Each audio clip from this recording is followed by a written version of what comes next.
You know, terrible things happen every day. Sad things happen, tragedies, cruelty, injustice, etc. And in most situations, it's just a bad part of life. But what do you do when something terrible happens and a big group of people, including those who are running our country, tells you it didn't? They tell you you're not seeing what you clearly see. Are you supposed to just accept it and move on? Go about your day. What do? I mean, you all know what happened in Minneapolis yesterday. And if you haven't seen the video of what happened, you should watch the video because as horrible as it is to see a woman shot by a person who's sworn to protect us, it's important for us to know what happened and what is happening because if we don't, it's definitely going to happen again. And you know, there used to be a baseline of truth that doesn't seem to exist anymore. And there used to be a baseline of decency, like when let's say a beloved director and his wife were murdered allegedly by their own son, a leader would either say something nice or say nothing at all. And those days are gone. Maybe not forever, hopefully not forever, but for now they're gone. We now have the full force of the White House and the commentators who have decided that their job is to support anything and everything their leader says and is, trying to convince us that a mom who just dropped her 6-year-old off at school was part of a left-wing terror effort. The deadly incident that took place in Minnesota yesterday occurred as a result of a larger sinister left-wing movement. These vehicle rammings are domestic acts of terrorism. This was an act of domestic terrorism. These were, it appears, to be paid agitators. This is a woman who was in severe crisis. She lived a very sad and very chaotic life. It is clear that she tried to use her vehicle as a weapon, moreover an ICE agent, a huge SUV with a lunatic woman who guns the gas pedal. When you point a car at somebody, it's no different than pointing a gun. And when you step on the gas, it's the same as pulling the trigger. The officer, I think justifiably, shooting her in the face. It's time for Americans to say enough. And if you get in the way of the government repelling a foreign invasion, you're going to end up just like that lady did yesterday. A foreign invasion. These foreigners who invade our country, they barge into our homes. They start feeding our children, mowing our lawns, and every time we pay them, they come back and they do it again. And of course, everyone you saw took their cues from the president who falsely posted on social media that Renee Good, the woman who was killed, said she ran over the ICE officer, which is clearly not true. I mean, look at I don't think anyone with eyes other than him would make that claim. Our Secretary of Homeland Security, Kristi Noem, said it was an act of domestic terrorism, which is just flat out dis. This woman, this unarmed mama, a devout Christian, by the way, who had no criminal record, driving a Honda Pilot trying to get away from armed men in masks in the snow. Masked men were screaming at her. Weird to believe this woman was a terrorist committing a terrorist act. And the fact that ICE shot through her windshield 3 times, that was her fault. The ICE officer was, as Kristi Noem put it, following his training, which how stupid do you think we are? That is not just an insult to Renee Good. That's an insult to every law enforcement officer everywhere. They're not trained to do that. Again, I encourage you to watch the video for yourself. And by the way, I know it isn't easy to work in law enforcement. I get that people make mistakes in the heat of a situation, but don't try to tell me that went by the book. Apologize, investigate, let justice be served. I find it hard to believe that even people who love Donald Trump would go along with this, but I guess they do. So, anyway, after the terrible mess they made, somebody had to go out to try to justify this, and Trump wasn't going to do it.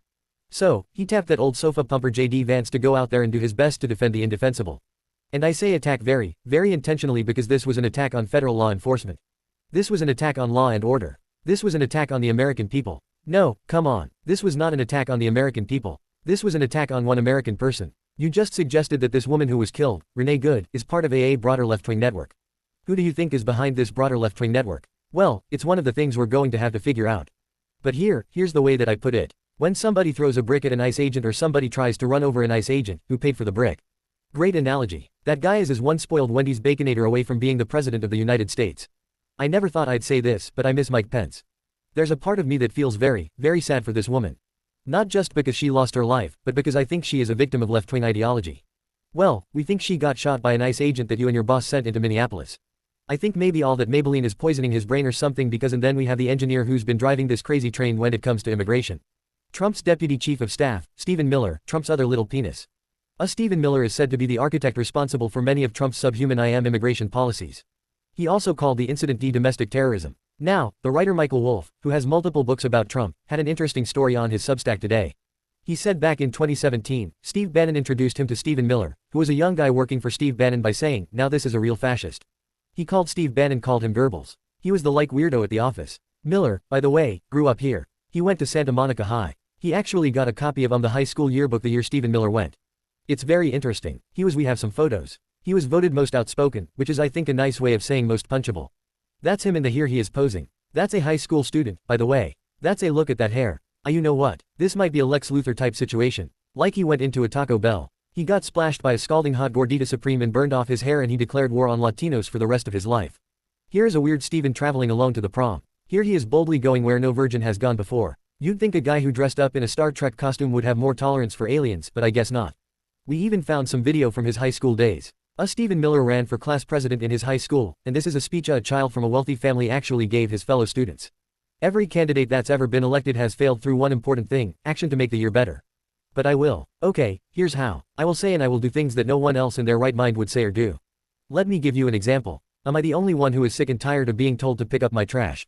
We have plenty of janitors working. That's right, you're going to get a whole year of that. What a lovely young man, huh? Even for 2002, that was apparently too much. And then when they tried to bring up the next speaker, all of a sudden, it was okay to resist the authorities. Next up, thank you, Stephen. Next step, my husband, this is crazy. And they marched him straight to the White House where he is now.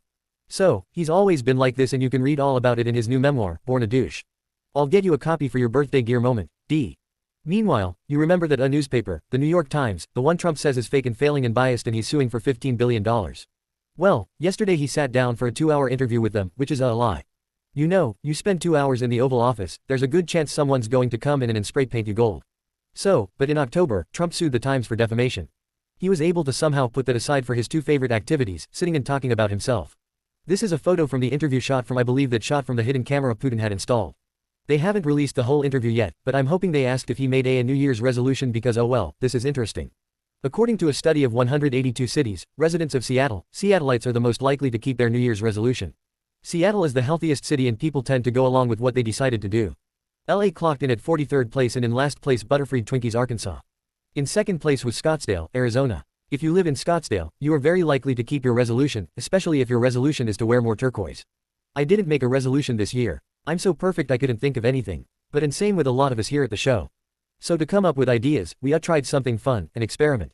We asked everybody on staff to text their parents the same thing to ask for suggestions on what they could work on this year. And this one's from my assistant Max. He wrote to his mother, what should my New Year's resolution be?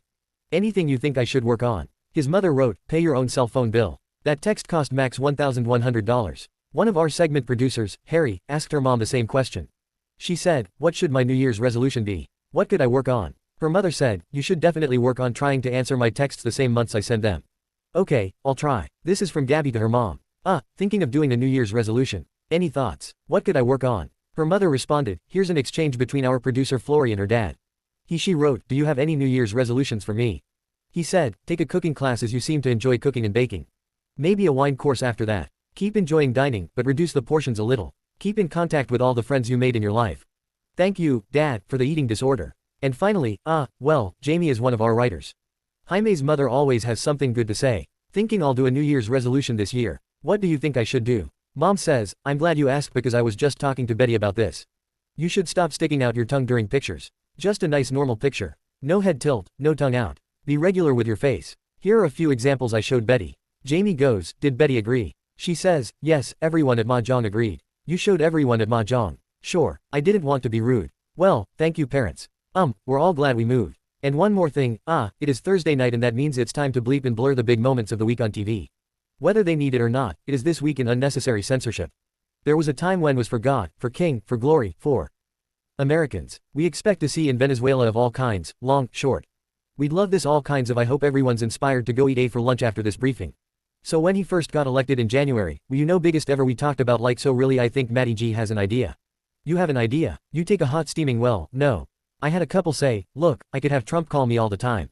I just have to his ass a little bit. It's just like I believe that when people come in my house, I really care about them feeling super cozy, super comfy, especially with how expensive everything is nowadays. Absolutely. Okay, great tip. We've got more. We're going to take a quick break. We have UFC flyweight champion Valentina Shevchenko. This is a breaking news alert from USA Now. Subscribe now for live updates on politics, crime, and the economy.